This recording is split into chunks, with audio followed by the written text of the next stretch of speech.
इस्लामाबाद में मियाँ चन्नू में नाले वारे मज़हबी आलिम मौलाना तारिक जमील जो पुट पुरस्कार तौर गोली लगन सबब फौत थी वियो है।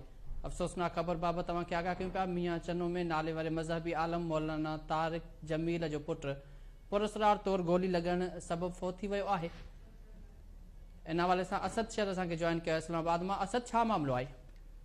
जी बिल्कुल, जो मुल्क जो नाले वारो आलिम दीन आहे, आलमी शोहरत याफ़्ता रखंदड़ मौलाना तारिक जमील आहे। उनजो हिकिड़ो तबलीगी जमात में वॾो नालो आहे। उनजो जेको पुट आहे इंजीनियर मौलाना मोहम्मद आसिम जमील, उहो मुबैना तौर ते पुरस्कार नमूने गोली लॻण जे करे फौत थी वियो आहे। इन हवाले सां मियाँ चन्नू जे इलाइक़े में मुंहिंजो राब्तो थियो आहे त जेके वेझनि ज़रियनि सां ई पुलिस जे आला अमलदारनि सां उन्हनि जो बि चवणु आहे त मुबैना तौर ते उनखे सीने में गोली लॻल आहे ऐं हिन वक़्तु फॉरेंसिक जूं जेके टीमूं आहिनि उहे पहुची वियूं आहिनि ऐं जाइ खे कार्डन ऑफ बि कयो आहे। उहो पंहिंजे फार्म हाउस ते तलंबा में मौजूदु हो जिथे इहो वाक़ियो पेश आयो आहे ऐं कुझु अहलकारनि जो ईअं बि चवणु आहे त इहा ख़ुदकशी कई वई आहे। मुबैना तौर ते ख़ुदकशी कई आहे जॾहिं त मौलाना तारिक जमील पंहिंजे ट्वीट बयान में जेको तस्दीक कई आहे पंहिंजे पुट जे फौत थियण जी। हुनजो चवणु आहे त मुंहिंजो पुट जेको आलिम हो, पुट आसिम जो फौत थी वियो आहे।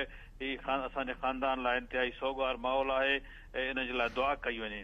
हिन वक़्तु हुनजो लाश हुनजे घर नियो पियो वञे। मौलाना तारिक जमील खे अहिड़ो इतलाह फैसलाबाद में ॾिनो वियो। हू फैसलाबाद वियल हो जॾहिं त हुनजो ॿियो भाउ उहो बि डॉक्टर आहे, हुनखे लाहौर में इतलाह ॾिनो वियो ऐं ॿई जेके ॿाहिरि आहिनि उहे हिन वक़्तु वञी रहिया आहिनि वाक़े वारे हंधि। ऐं हिन वक़्तु ताईं उते सोगवार माहौल आहे। ऐं मौलाना तारिक जमील जो जेको इहो पुटु मुबैना तौर ते फौत थी वियो आहे, इन मुतालिक़ ॿुधाए थो वञे त हू इंजीनियर हो ऐं हुनजो तमामु घणो ज़रई हालात में तमामु घणो कमु हो ऐं वॾो कारोबारी शख़्सियत हो। फाइनेंशियली तौर ते त हुन को कमज़ोर न आहे एॾा, पर हाणे को 2-3 ॾींहंनि खां वेझा ज़रिया था ॿुधाइनि त काफ़ी डिस्टर्ब हो, जंहिंजे करे इहो मामिलो पेश आयो आहे। जी असद शहर, वॾी महिरबानी तफ़सील ॾियण जे लाइ। मियाँ चन्नू में नाले वारे मज़हबी आलिम